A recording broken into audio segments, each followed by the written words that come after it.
right, welcome AWANA Clubbers, T&T boys, T&T girls. Welcome back. I'm Mr. Josh, and this is Miss Amberly. We're filling in for the Pierces, so I think we'll be back with you guys next week. But if you watched last week's video, we talked in last week's video, and so now we're week 5. If you are in Grace in Action, you're in section 3.8, and you're going to be memorizing Philippians 1:12. If you're in the book Evidence of Grace, you're in section 4.1, and you'll be memorizing Hebrews 11:6. If you're in the book Agents of Grace, you'll be in section 3.8, which is mostly review. John 6:35, John 8:12, John 10:7, John 10:14, John 11:25, John 14:6, and John 15:5. And so we're going to just talk about some of these passages today a little bit. We're going to go first to the Grace in Action verse, Philippians 1:12. We've got our Bibles here. If you've got a Bible, you should grab it. Jump in with us. We're just going to have a little discussion about this verse. Would you mind reading? Philippians 1:12. Yeah, it says, I want you to know, brothers, that what has happened to me has really served to advance the gospel. All right. This is the book of Philippians is one of Paul's what are called prison epistles. The Apostle Paul wrote these books when he was actually imprisoned. Ephesians, Philippians, I believe it's Galatians and Colossians, right? Mm-hmm. They're the 4 prison epistles. And so Paul is in prison here. And so interestingly, what he's saying is that being in prison has been a good thing. It's actually served to advance the gospel, which is kind of interesting to me that he would look at the situation of being in prison as a good thing, right? Right. I think it tells us that God is in control of our circumstances. And even in seemingly dark circumstances, bad circumstances, we see here how the gospel, which means good news, is being advanced actually. And so oftentimes if we were to think of someone going to prison or even going to prison ourselves, we would think that was a really bad thing to pray against or say, God, would you help them get out of prison? But in this case, we're actually seeing where the advancement of the gospel, the good news, was going to the very people who imprisoned Paul. Mm-hmm. Yeah, I don't think Paul wanted to be in prison necessarily. I don't think that was his choice to be in prison. And just like any of us that are dealing with difficult circumstances, it is probably not our choice to continue to be in those circumstances or to be in those circumstances at all. But it's important to remember that that's where God has us. God is sovereign, like Miss Amberly just said. God's in control, and He's got us in that circumstance for a reason. And I just even think about the last couple months. I know for a lot of us, for a lot of you kids, they've been disappointing. There have been a lot of things that have changed over the last couple months. I can think of you're not going to school like you normally would. You're having to stay home. Probably for some of you, you're happy about that. You like that. But I would guess most of you are ready to get out and do fun stuff. I know that some of you have missed graduations. You've had drive-by birthdays instead of having real birthday parties. Some of you haven't been able to go to Disneyland like you were planning or on other trips. And so we're all in circumstances right now that are not really what we were hoping for. And if you would have talked to us a few months ago before all this happened, we had a lot of great plans for these few months. But they haven't really turned out the way we wanted. The plans haven't. But yet God is still in control. And God is working through these circumstances. And I know, Amberly, you talked about some of the ways that that you've just seen even in the last couple of months, God working. Do you want to tell the kids those? I think for me, God's shown me to be more content and grateful with the very people He's put around me, my children, my husband, my home, and to not dwell on what I'm not doing, or even finding my purpose and accomplishments as being the thing that brings me satisfaction. And as much as God certainly gives me ways to serve others, He's actually given me people to serve right in front of me that I can overlook. And I think sometimes for us kids, right? I know when I was a kid growing up, I wouldn't think of my brother, who was closer to me in age, as someone that I would have served or had relationship with. But during this time, I've seen our kids, and I'm sure this is true for many of you, where you start to appreciate your brother and sister in a way that you may not have before. And the other thing I think about in this passage is we can pray differently. So when we see difficult circumstances come, we can say, God, what would you want to teach me through this? Or how would you use me in this circumstance to talk about you and to proclaim truth and to be joyful and content? Because the people who are watching you, your friends, your family, other people, perhaps, they're seeing something different than what they hear about it on social media or what they're seeing in other parts of the community. Yeah, so just remembering that God is in control, God is working, and God has a plan for whatever circumstances we are. And I know being at home is rough, but it's not as bad as being in prison, I can tell you that. I don't think any of your home lives are that bad, that it's like being in prison. So you can be thankful, and you can know that God is in control and He's working. And so find those opportunities to advance the gospel, even while these kind of stay-at-home orders are still going on to some degree. You can take cookies to the neighbors. You can give flour to your neighbors who weren't able to get it when they went to the store. Those are a couple opportunities that we've had, even just with talking and getting to know our neighbors. Yeah, you can find ways to serve during this time. So so Hebrews. Yep, let's move on to Hebrews 11:6, the evidence of grace passage. Yeah. I've got it. I'll go ahead and read it. It says, "And without faith it is impossible to please Him. For whoever would draw near to God must believe that He exists and that He rewards those who seek Him." Mr. Josh, do you think you could describe to us what faith means? Yeah, faith is believing without seeing. I think it's the most basic way you can say it. It's believing, but I think faith, the idea of faith is that it's placing your trust in something. It's not just kind of like knowing the truth. In fact, here's a good example. We're both sitting in these stools.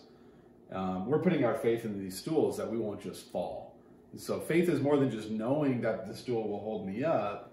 It's actually demonstrating that by putting my faith in that, by sitting in it, and then not falling. And so knowing and believing is really what faith is. Mm-hmm. Yeah. Yeah, and so I think one of the things here in this passage that strikes me is that God rewards those who seek Him. So I think what that tells us, what that tells me, is that we don't know everything about God. We don't even know all the things that we need to know about Him or that we should know about Him. None of us know enough. But what God rewards is those who continue to know more about Him, to continue to learn, who are open and willing to learn, and who are also humble enough to admit that they don't know everything about God, but that they want to learn more, that they want to know God better, they want to know God more. And so we can sometimes go, I'm not sure. I do believe, but I'm not sure about everything. And that's okay. It's okay to admit that we don't believe, or that we maybe doubt, or we have doubts. But the important thing is that we're humble enough to say, God, help me in that unbelief. Help me know you more, and help me have faith in you more. And follow. And I think that was in this example, or in this passage, they put faith and they believed what God did show them. And then as they walked, knowing with assurance that God was real and that He was going to show them where He wanted them to go, they continued to follow. And I think about that as a kid. When I put my faith in Jesus as an 8-year-old, I believed with passion and confidence what I knew, what God had revealed to me. But I didn't know as much as I know now about Him then. But each time I would come to God's Word and read, I would pray, God, would you open up my eyes to show me the truth? Would you help me to have a believing heart? Because I knew God was good. And that assurance helped me to continue to grow in my faith. And I think that is what God is calling us to. And in that chapter of 11, some of you guys might want to read the whole chapter. When you read a verse, don't just read that verse perhaps or memorize it, but read where it comes from, because that whole chapter is an example of people from the past who lived out that faith without knowing what was going to happen. And we know their stories because we have God's word. And that helps us to continue to follow God eternally, to where actually we will be, which is in heaven one day. Good. All right. And then the final verse we're going to talk about is John 8:12. That's one of the review verses for Agents of Grace, John 8:12. Okay. It says, "And again, Jesus spoke to them, saying, I am the light of the world. Whoever follows me will not walk in darkness, but will have the light of life." Yes, this is an interesting comparison Jesus is making. He's comparing light and darkness here, and he's saying that he brings light. This isn't the only place in the Bible or the only place where Jesus is described as bringing light. It's actually kind of a concept that goes even from the Old Testament, that God's word brings light and God's word illuminates. And in fact, we have an English word called enlighten, and that I think that helps us to kind of understand what Jesus is saying here when he brings light. We use the word enlighten, and light is in that word, and it means to know something or to learn something, or we'll even say the phrase something is brought to light, new information was brought to light maybe. And that means there's something we didn't know that we then learned. And so I think when Jesus is saying that he's light, I think that it means he's bringing truth. He's bringing this enlightenment to us, so we know more. And the contrast there between light and darkness, I think when you think about darkness, we don't really know what's in the darkness, right? It's there could be dangerous things in the dark or in darkness, or unknowns, and so darkness is kind of fearful. We don't know what's really in the dark. We don't really know the truth. But when the light shines, it tells us what's really there and tells us what's really true, right? Yeah, the verse that Mr. Josh is referring to is in Psalm 119:105. It says, "Your word is a lamp to my feet and a light to my path."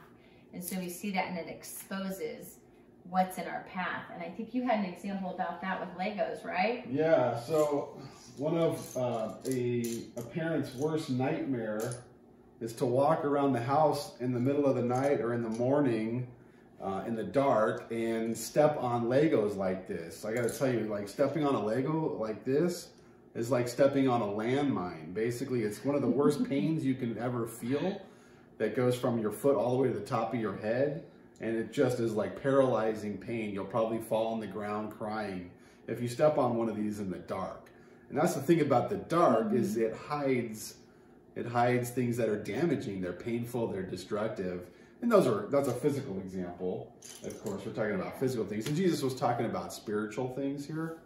But it's the same kind of concept. There's spiritual dangers that we have that are out there to us. And Jesus is saying that light that he brings shows us what those dangers are. And it helps us to navigate life. Just like the light helps me navigate my stairs in the dark, Jesus' light helps me navigate my life spiritually. Yeah, it makes me think too that darkness is often compared with sin. And so when there's darkness, in this context, it's sin. And Jesus comes, and the truth exposes our sin. Jesus exposes our sin. It's like his eyes are looking into your soul, and it exposes the sin, but it doesn't condemn you. It doesn't leave you in darkness. It doesn't say you're condemned and now you're going to die, which is what the curse did. Instead, Jesus comes to bring light and life. We have to kind of enunciate that, but he brings forgiveness. And in the context of this passage, that's what he's doing. There are people who came to condemn this woman who was caught in sin, but they were looking to condemn her. When Jesus comes, he doesn't come to condemn us. He comes to bring us hope and to save us. And that brought relief. It brought relief to this woman, and he told her, go and sin no more. It brought her hope, and she was able to trust him because he loved her. He didn't want to punish her. And I think that's the amazing thing, and that's what draws us to Christians. It's when they come to tell us the truth because they love us and care about us. Yeah. Well, thank you guys for watching. Thanks for joining us. I hope that just in our discussion about these verses, that as you memorize them, they'll mean something a little more to you than maybe they would have. So get to it, get your work done, do your memorization, and we'll look forward to seeing you next time. Thanks. Philippians 1:12. I want you to know, brothers, that what has happened to me has really served to advance the gospel. Philippians 1:12. John 6, verse 35. Jesus said to them, I am the bread of life. Whoever comes to me shall not hunger, and whoever believes in me shall never thirst. John 8, verse 12. Again, Jesus spoke to them, saying, I am the light of the world. Whoever follows me will not walk in darkness, but will have the light of life. John 10, verse 7. So Jesus again said to them, Truly, truly, I say to you, I am the door of the sheep. John 10, verse 14. I am the good shepherd. I know my own, and my own know me. John 11, verse 25. Jesus said to her, I am the resurrection and the life. Whoever believes in me, though he die, yet shall he live. John 14, verse 6. Jesus said to him, I am the way, and the truth, and the life. No one comes to the Father except through me. John 15, verse 5.